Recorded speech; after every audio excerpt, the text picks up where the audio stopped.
Hello everyone, Jharkhand affairs में आपका स्वागत है। झारखंड अफेयर्स में हम लोग ज्योग्राफी का सीरीज लेकर के आ रहे हैं। जिस किसी ने भी चैनल को सब्सक्राइब नहीं किया जरूर जरूर सब्सक्राइब कर लें। ज्योग्राफी का सीरीज में हम लोग जेपीएससी 11th को टारगेट कर रहे हैं और इससे रिलेटेड टॉपिक को हम लोग कवर कर रहे हैं और उससे अदर रिलेटेड एग्ज़ाम भी अपने आप इसमें कवर हो जाएंगे, क्योंकि ये उससे रिलेटेड और इससे रिलेटेड सारे टॉपिक इसके अंदर ही आ जाते हैं। तो हमारा आज का टॉपिक जो हमारा है, और जिस किसी ने भी चैनल को सब्सक्राइब नहीं किया जरूर से जरूर सब्सक्राइब कर लें। आप ही के सपोर्ट की वजह से हम लोग ये वीडियो लेकर के आ पाते हैं। और आज का हमारा टॉपिक है झारखंड के जल प्रबंधन, झारखंड का जंगल प्रबंधन। ये टॉपिक हमने कवर कर लिया। इससे भी लगभग 4 क्वेश्चन पूछे जाते हैं, लगभग 8 नंबर आने की संभावना होती है। मैक्सिमम 4 क्वेश्चन पूछे जा सकते हैं। और झारखंड का जीव जंतु संरक्षण कार्य, मतलब जीव जंतु का संरक्षण कार्य, इससे भी मैक्सिमम 4 क्वेश्चन पूछे जाने की संभावना होती है। तो मैक्सिमम 4 क्वेश्चन पूछे जाने की मतलब मैक्सिमम 8 नंबर, ये मैक्सिमम 8 नंबर, या तो 6+4 का सम हो सकता है या फिर इसी तरह का कोई भी सम, दोनों को मिक्स मिला करके 10 मार्क्स के क्वेश्चन पूछे जा सकते हैं। कोई भी एक से ज़्यादा एक से कम। तो ये हमारे दोनों टॉपिक इंपॉर्टेंट हो जाते हैं। बहुत बड़े टॉपिक नहीं है, लेकिन बहुत आसान है, लेकिन थोड़ा कॉम्प्लिकेटेड भी है। इसको समझना जरूरी है। आसानी से हम लोग इसको स्कोर कर सकते हैं। चलिए शुरू करते हैं। झारखंड का वन प्राणी संरक्षण। झारखंड में वन प्राणी संरक्षण प्रदान करने के झारखंड में वन प्राणी क्षेत्र प्रदान स्थापना की गई है। झारखंड में वन प्राणी को संरक्षण प्रदान करने के लिए वन प्राणी क्षेत्र की स्थापना की गई है। झारखंड में एक राष्ट्रीय उद्यान है, 11 वन्यजीव अभ्यारण्य है और 1 जैविक उद्यान है। राष्ट्रीय उद्यान मीन्स नेशनल पार्क, 11 जैविक उद्यान मीन्स जैविक उद्यान हमारा हो जाता है वाइल्ड लाइफ सेंचुरी, और जैविक पार्क हो जाता है बायो पार्क होता है, जैव विविधता पार्क होता है, बायोडाइवर्सिटी पार्क, बायो पार्क या फिर बायोडाइवर्सिटी पार्क।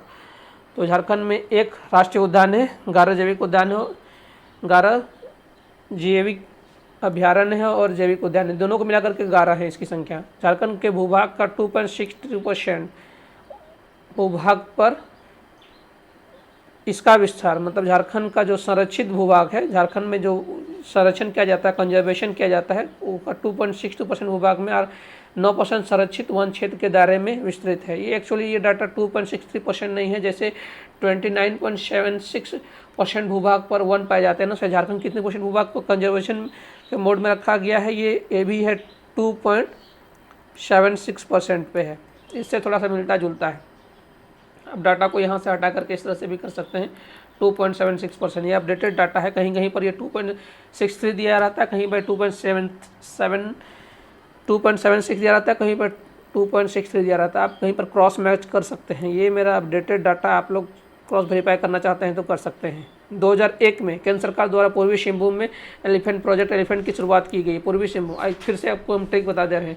जब भी हम लोग कंजर्वेशन की बात करेंगे तो ट्रिक में हम लोग ईस्ट सिंहभूम की बात करेंगे। जब हम लोग फॉरेस्ट की बात करेंगे तो तब हम लोग ट्रिक में वेस्ट सिंहभूम की बात करेंगे। अभी हम लोग वन्य जीव और उसके संरक्षण की बात कर रहे हैं, कंजर्वेशन की बात करें तो ट्रिक में हमारा ईस्ट सिंहभूम आएगा। ये हमारा ईस्ट सिंहभूम। अगर आपने हमारा मैप का सीरीज नहीं देखा है, लोकेशन और या पलामू डिवीजन या फिर ये कोल्हन डिवीजन क्या होता है, ये सब चीज़ें नहीं जानते हैं, झारखंड का हमारा मैप का सीरीज भी देख सकते हैं या फिर हमारा पॉलिटी का सीरीज भी देख सकते हैं। झारखंड का साहेबगंज में, ये हमारा साहेबगंज का क्षेत्र है। झारखंड का एकमात्र जिला जिससे गंगा नदी गुजरती है। वहाँ पर नेचर क्लब, राजमहल की पहाड़ी, इधर में ही राजमहल की पहाड़ी है।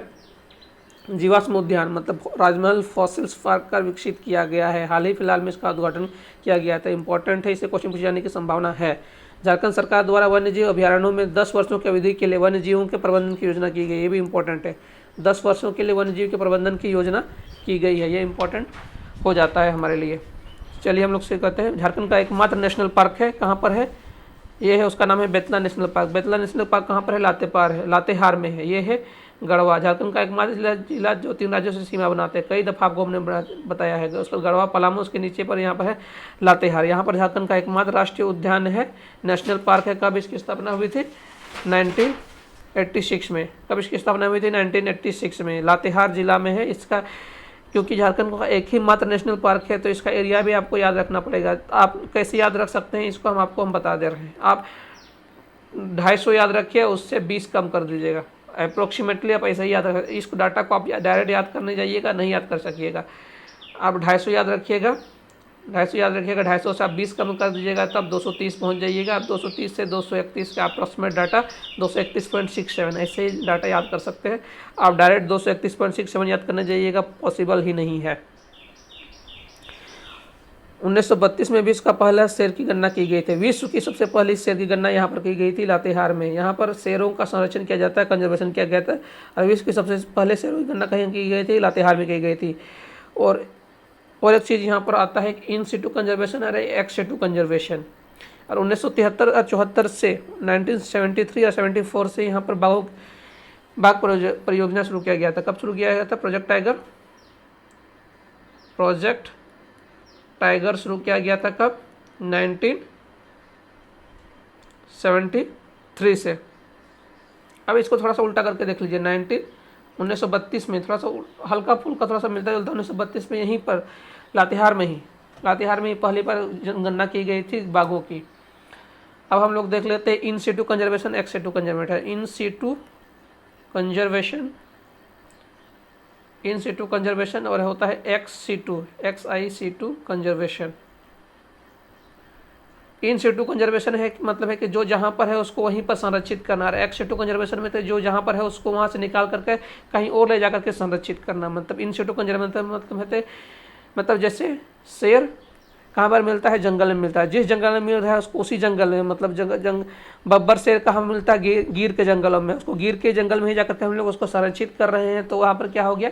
इन सिटू कंजर्वेशन। अगर हम उसको बब्बर शेर को वहाँ से निकाल करके कहीं और जगह ले जा करके उसको हम संरक्षित कर रहे हैं, कहीं पर हम लोग पार्क में ले जा करके या फिर कोई भी और जगह ले जाकर हम संरक्षित कर रहे हो, हमारा क्या हो जाएगा? एक्स सिटू कंजर्वेशन हो जाएगा। जैसे झारखंड में मान लीजिए कोई भी गंडा नहीं पाया जाता, हम लोग काजीरंगा से कोई गंडा को ले करके आएंगे और उसको हम यहाँ पर संरक्षित करेंगे, हमारा क्या हो जाएगा? एक्स सिटू कंजर्वेशन हो जाएगा। आप लोग को कोशिश कर रहे हैं समझाने का, आप लोगों को विश्वास है कि आप लोगों को ये समझ में आ गया होगा। इन सिटू कंजर्वेशन और एक्स सिटू कंजर्वेशन, तो जितने भी नेशनल पार्क होते हैं वो इन सिटू कंजर्वेशन के अंदर आते हैं। लेकिन जो बहुत ऐसी चीज़ें होती हैं जो एक्स सिटू कंजर्वेशन के तहत आती हैं। तो इन सिटू कंजर्वेशन के तहत 1973 और 74 में प्रोजेक्ट टाइगर की शुरुआत की गई। कहाँ पर? लातेहार में ही। कहाँ पर? उसी में लातेहार में ही, जहाँ पर 1932 में पहली बार इसकी शुरुआत की गई थी। पहली बार बाघों की गणना की गई थी। उसका प्रोजेक्ट टाइगर की शुरुआत बाघों की संरक्षण हेतु पलामू बाघ आरक्ष इसको जगह का ही नाम दिया गया। पलामू बाघ अभयारण्य भी हम लोग कभी कभी इसको बोल देते हैं। झारखंड का एकमात्र टाइगर रिजर्व है। इसको हम लोग बोलते हैं पलामू बाघ अभयारण्य के नाम से भी इसको जाना जाता है। लातेहार के अंदर में ही है, बेतला नेशनल पार्क के अंदर में ही है पलामू बाघ अभयारण्य झारखंड। इसके अंदर बेतला का फुल फॉर्म भी बहुत इम्पोर्टेंट है। Betla bison, elephant, tiger, Leopold और एक्सिस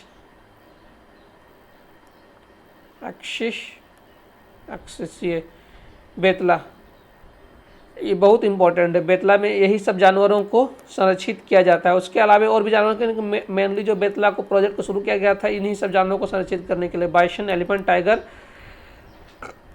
टाइगर, लियोपार्ड और एक्सिस।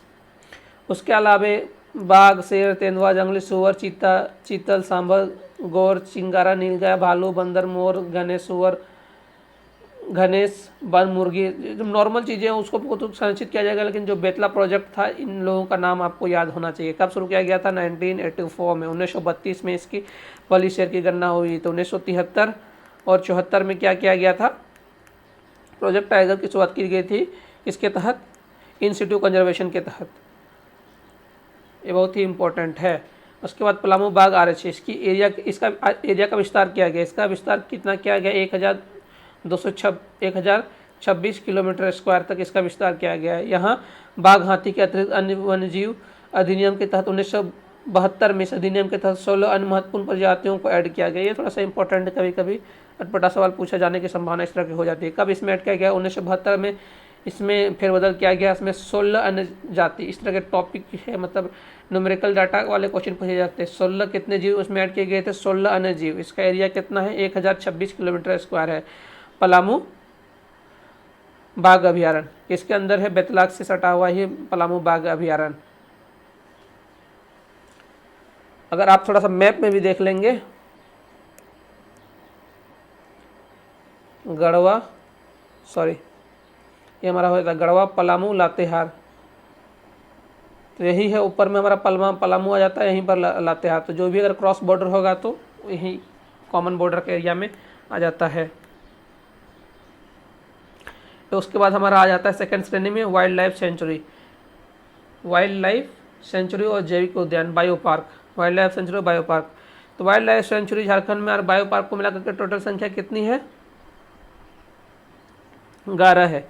पलामू में वन जीव अभ्यारण्य एकमात्र राष्ट्रीय स्तर का एक वन जीव अभ्यारण्य है, मीन्स झारखंड का एकमात्र नेशनल पार्क है।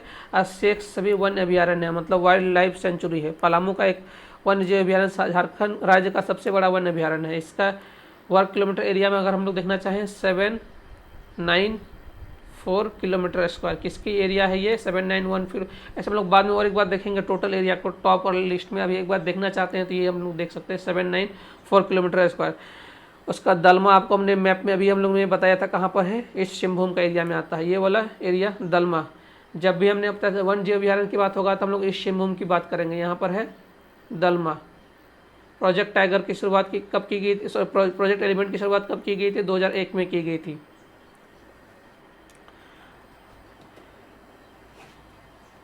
प्रोजेक्ट एलिफेंट की शुरुआत 26 दिसंबर। दलमा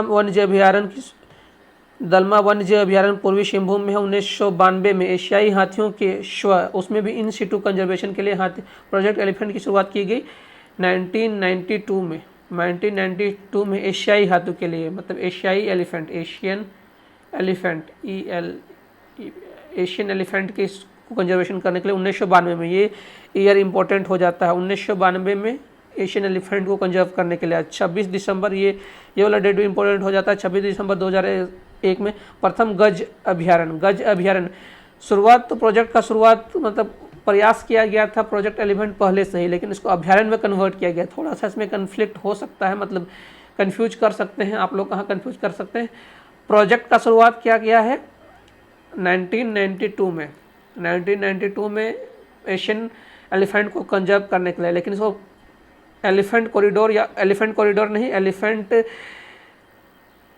अभ्यारण्य के रूप में इसको कन्वर्ट कर दिया गया 26 दिसंबर 2001 के लिए, एलिफेंट रिजर्व के रूप में। एलिफेंट रिजर्व के रूप में 26 दिसंबर 2001 ये हमारे लिए इंपॉर्टेंट डेट हो जाता है। इसका विस्तार कितना है? 13,444 किलोमीटर स्क्वायर। पश्चिमी सिंहभूम, पूर्वी सिंहभूम, पश्चिमी सिंहभूम, सरायकेला खसबा, लेकिन सबसे ज़्यादा एरिया पूर्वी सिंहभूम का आता है, इसलिए पूर्वी सिंहभूम को याद रखेंगे। देखिए मैप में भी देख लीजिए, एक ये जो सरायकेला खसबा है, ये दोनों साइड मैप में मतलब एरिया बना था। ऊपर की ओर इधर वेस्ट बंगाल की ओर है, नीचे की ओर ये उड़ीसा की ओर है। आपको हमने अगर आपने मैप का सीरीज नहीं देखा है तो इस तरह के इन्फॉर्मेशन के लिए आप हमारा मैप का सीरीज में जाकर के देख सकते हैं। उद्वा झील विहार, ये साहेबगंज में है। उद्वा झील विहार साहेबगंज में है। ये पक्षी विहार है उद्वा झील विहार साहेबगंज में, प्रवासी पक्षियों के लिए प्रसिद्ध है।